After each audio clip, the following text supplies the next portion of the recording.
mi trabajo, a lo largo de los años que he hecho, la gran parte de ella ha estado dedicada a la cobertura del área de seguridad, ¿no?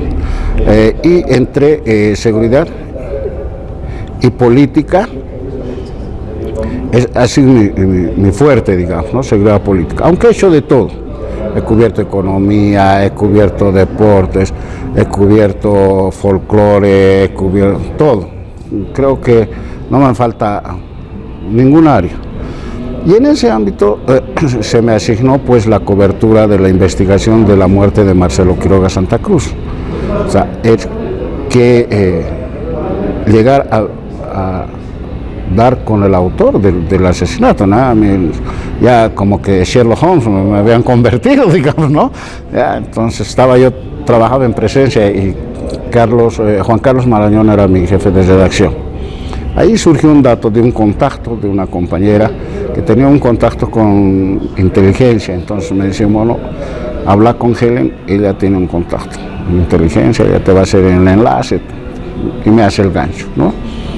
Entonces hicimos el trabajo de cobertura. Yo tenía que ir a recabar la fuente a la 1 de la mañana, o sea, la información a la 1 de la mañana, a su casa de esta fuente de inteligencia, ¿no ve? O sea, no podía ir en la mañana, no podía visitarlo en su oficina, no podía. Y además, como ya empezó a tomar cuerpo la investigación del caso de la muerte de Marcelo Quiroga Santa Cruz, entonces, obviamente, las Fuerzas Armadas, la inteligencia de las Fuerzas Armadas estaba alerta de qué estaba sucediendo, ¿no ve? Entonces había que ser muy meticuloso en la cobertura, en la recopilación de la información. Y yo nunca firmaba, obviamente por seguridad también. Amparo Canedo y Juan Carlos, que eran mis jefes, me dicen, no vas a firmar porque es muy peligroso, ¿no? De repente puede haber una represalia contra ti y todo. Entonces empiezo a investigar, el proceso tardó como un mes, hasta 2 meses, ¿no? De que íbamos con el autor. O sea, todo el mundo lo conocía como el killer en las Fuerzas Armadas, que era el presunto autor de la muerte de Marcelo, que le había disparado. Pero nadie sabía quién era. O sea, era de apodo, era su nombre de guerra, pero nadie lo había visto, nadie sabía cuál era su nombre. Y gracias a ese trabajo, ese contacto que yo logré tener a través de una colega en inteligencia, logramos revelar quién era Kill. Y publicamos la fotografía de Kill. Franz Felipe, ahorita me voy a acordar el nombre, es porque eran 2, el Chapaco y Killer.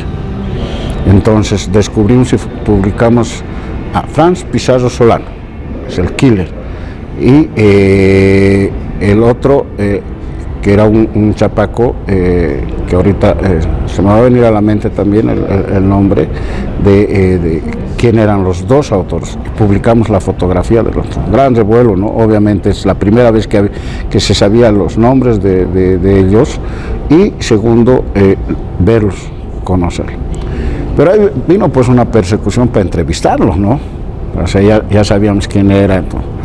Y montamos, me acuerdo, con Juan Carlos, Andrés, o sea, casi toda la redacción de Presencia, un operativo para entrevistarlo. Nos dijeron, sábado va a estar en el Estado Mayor, porque él se iba a dar parte, entonces todavía a veces había esa vinculación con las Fuerzas Armadas.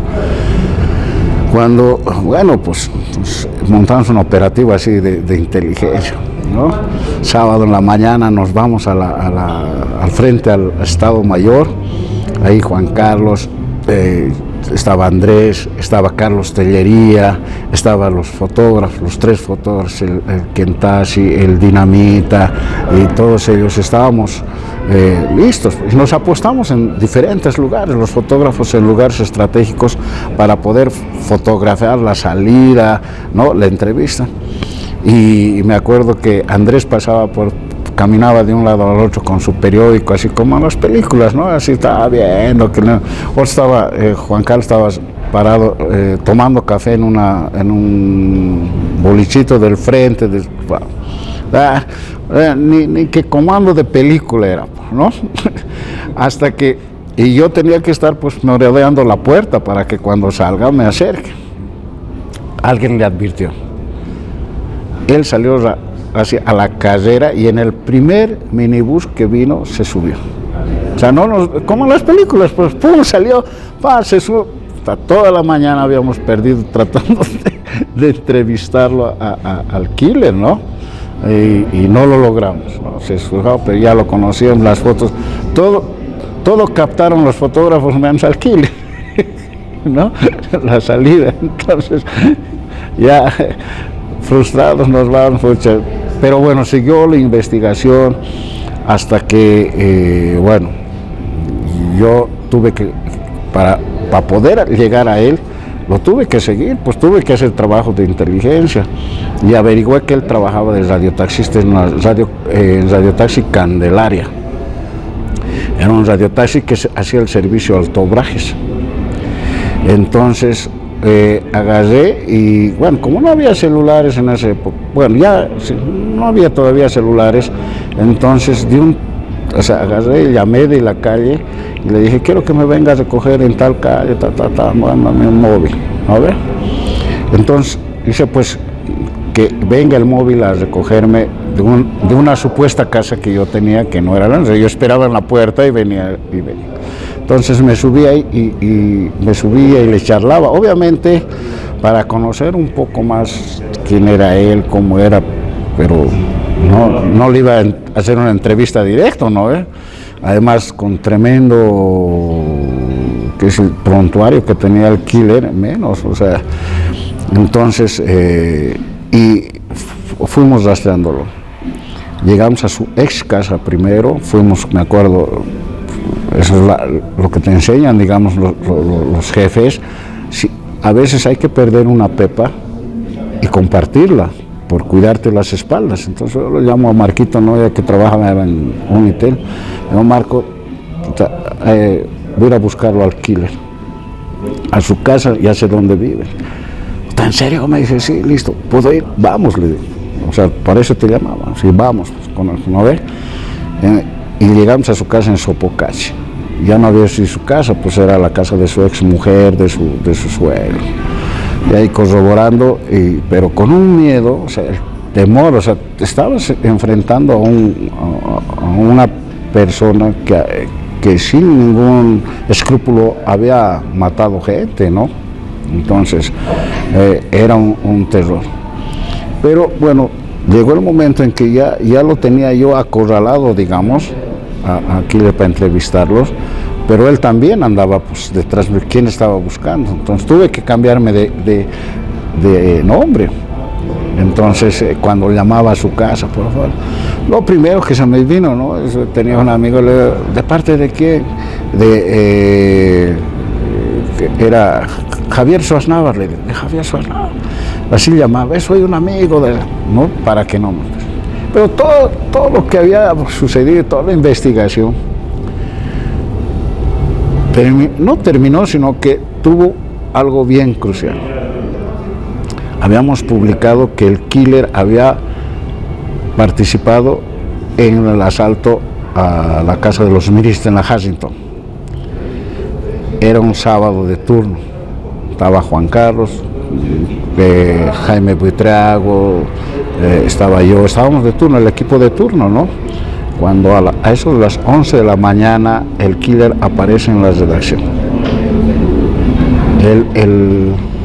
El portero de entonces, que había un porterito, un recepcionista, dice, entra corriendo y le dice, y él leía mucho pues, el periódico, por eso sabía el mensaje. Dice, a Juan Carlos, que estaba en su oficina, jefe, allá afuera está el killer, está con pistola, no sabemos si estaba con pistola o no, pero él, está el killer afuera, está el killer, está buscando quién ha hecho la nota, porque habíamos sacado, justo el sábado había salido la nota, era el aniversario de la matanza, y salió la nota, pues. está ahí Juan Carlos me dice, ya mono, métete. O sea, vayan a protegerse, yo voy a dar la cara, dice, ¿no? Y lo recibe al killer Juan Carlos. Nosotros en el archivo de fotografía, bajo las fotografías, creo enterrados de miedo, pues. Cuando agarra y el killer había ido a reclamar porque no había participado en la toma de la calle Harrington. Pero tampoco desmintió lo otro que habíamos publicado, ¿no? O sea, él dijo, yo quiero que aclaren, yo no he estado en la Harrington. O sea, yo no he participado. De la COP sí, digamos, ¿no? Pero no, pero era el temor de que él había ido a tomar represalia contra nosotros. Cuando Juan Carlos, que era muy hábil para tratar también, agarró, dijo, a ver, ¿cuál es su reclamo? ¿Qué es? Yo soy el responsable. Habló, entonces recién nos llamó, hazle la entrevista para que aclare de que no estaba. Y así, pero el terror, o sea, el cómo era antes la cobertura de seguridad, ¿no? O sea, tenías que penetrarte, estar metido, tener contactos, o sea, tenías que tener muy buenas fuentes para poder publicar algo, o sea, y no podías lanzarte a decir cualquier cosa, entonces tenías que estar muy seguro y eso te enseña y te da solidez. O sea, la enseñanza fue la actitud de Juan Carlos. Como jefe asumió la responsabilidad de protegernos a su redacción. ¿No? Eso te enseña para que tú cuando seas jefe también proteges y des la cara. Y el segundo es el cómo llegar a las fuentes, ¿no? Tuvimos que hacer de todo para llegar a las fuentes.